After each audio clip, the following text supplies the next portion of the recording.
If you point the camera at the night sky and record the stars over one night, you'll see that the star trails follow circles, and that is because the Earth is rotating.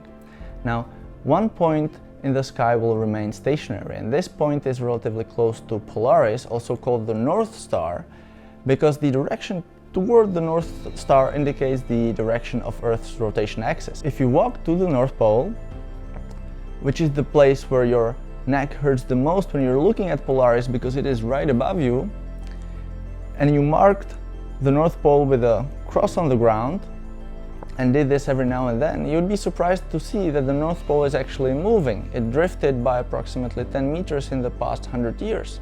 This motion of the North Pole is called true polar wander, and we can quite accurately measure it, and we also have some understanding of what is causing it. About 50% of the signal seems to be due to the uplift of Earth's surface in the regions that were covered by massive glaciers in the past, such as Laurentide in Canada. Now, if you were looking at the Earth from distance, e.g. from the Sun, which I don't recommend of course, you would see that what's happening during polar wander is that the Earth is actually changing its orientation in space. The driving mechanism behind this process is that heavy surface loads, such as big volcanoes, they tend to move away from the rotation axis.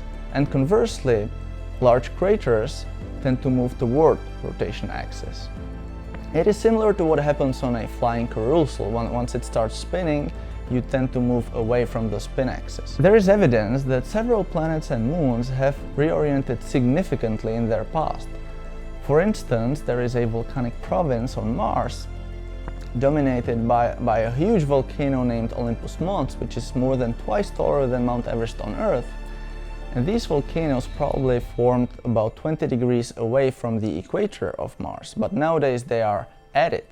And this is because these volcanoes wanted to move to the equator so badly that they reoriented Mars by approximately 20 degrees.